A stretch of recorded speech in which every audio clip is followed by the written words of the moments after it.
everyone!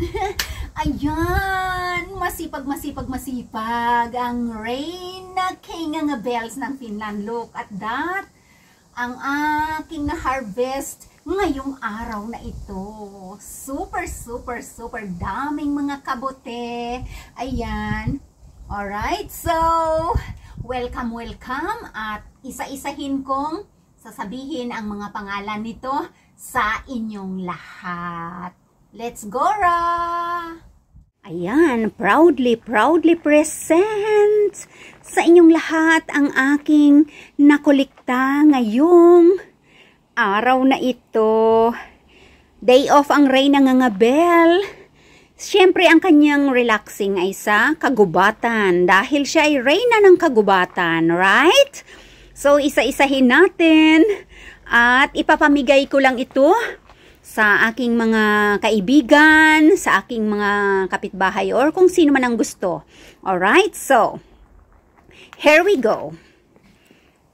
Herkotati, ayan, mga first class po yan. Hanggang doon, yan, herkotati po yan. Mga herkotati yan. Kasi magkakaiba ang mga kulay-kulay ng ating mushroom. Ayan. Ito ay puniki na itong medyo orange na yan. Naisama ko pala dyan. Ayan. Ayan. Herkotati yan. At ito ang mga puniki. Pero lahat ng yan ay masasarap na mga mushrooms. Ayan. Mga puniki po yan. Mga first class. Ayan. Hanggang doon. Ayan, herkotati yan, lahat yan. At yung medyo orange na yan ay urakas yan. Masarap na mushroom yan. At yung medyo brown na yun ay haparosco. Tapos, ang kantarili yung dilaw. Medyo madalang yung tubo kasi wala ako sa proper place kung saan tumutubo yan. So, nababumping ko lang yan sa forest. At ito din, isang masarap na kabuti. Karbarosco yung may bigote. Ayan. At ito ang urakas. Ayan, urakas na kulay puti. Ayan. And then, move tayo dito sa mamahalin na mushroom na very rare. Ayan. Rare na itong black mushroom. Ang dami kong nakuha. Ayan, kasi meron akong place. Ayan, ito ang nakuha ko ngayong araw na to. Carpet na carpet talaga siya.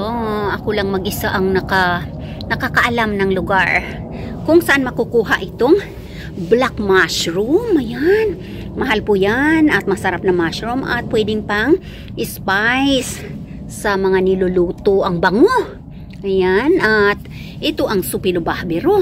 Grabe, carpet na carpet. Ito talaga sa forest.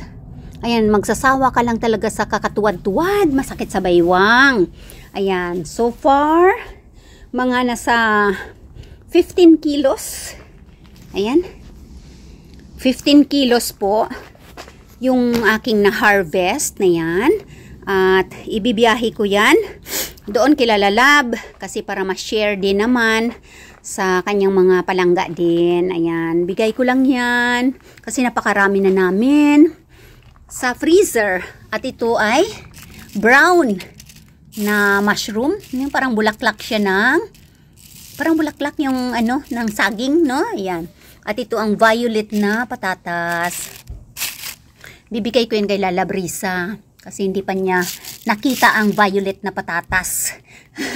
Ayan, inani ko na yan dito sa aming, sa aking tanim rin. Ayan, binhi-binhi ng aming lola na binigay sa akin. Mayroon pa dun sa, sa refrigerator.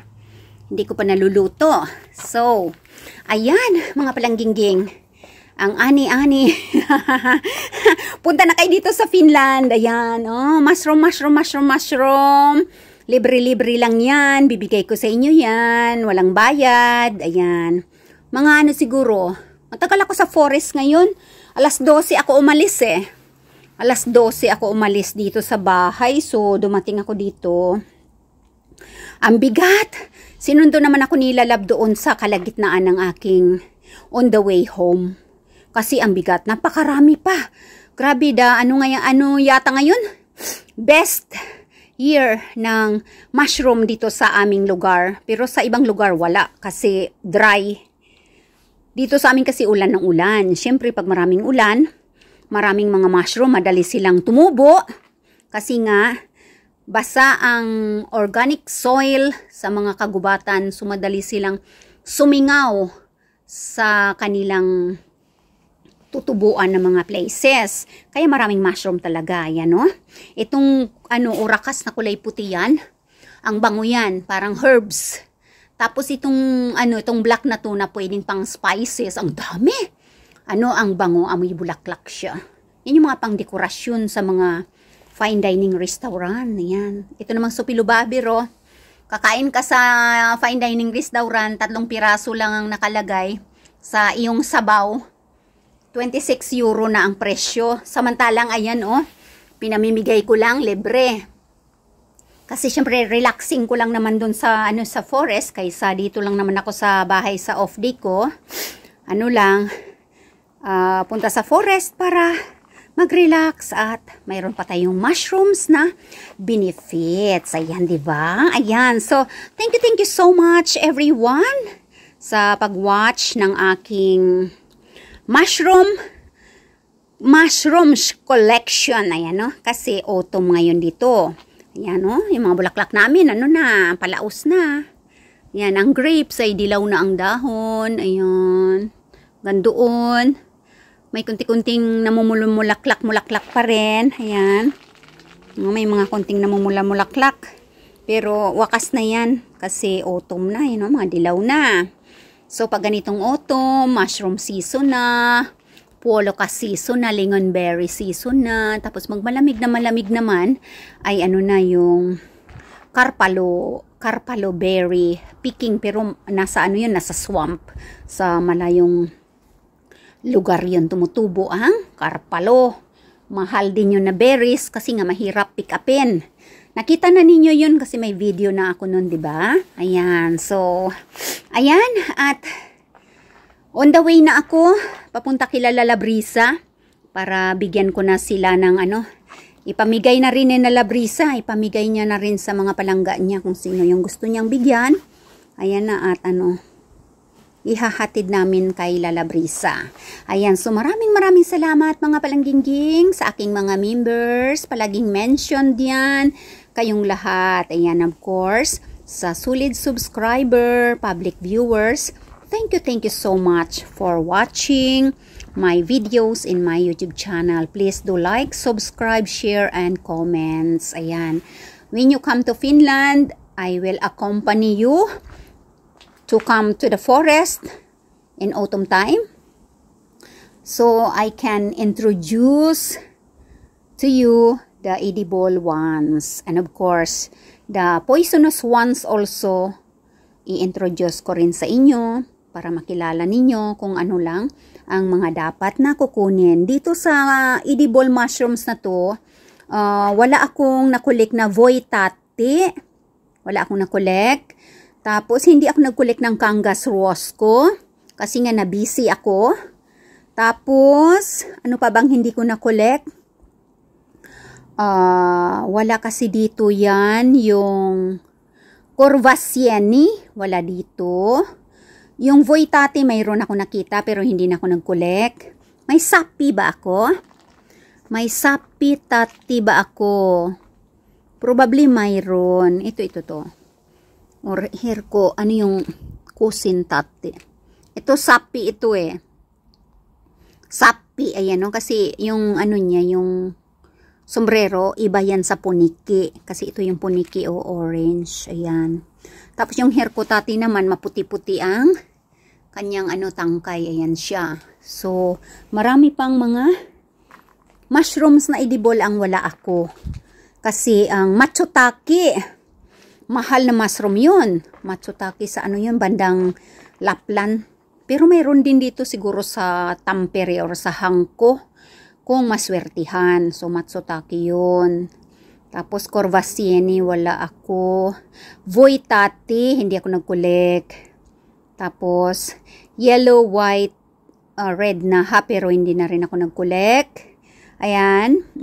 Lampan kapa, wala ako ngayon. Wala, naluto ko na yung last week na pagkuha ko. Meron ako marami. Naluto ko na yon. Tapos, urakas meron ako yun, no? Yan. Yan, urakas yan.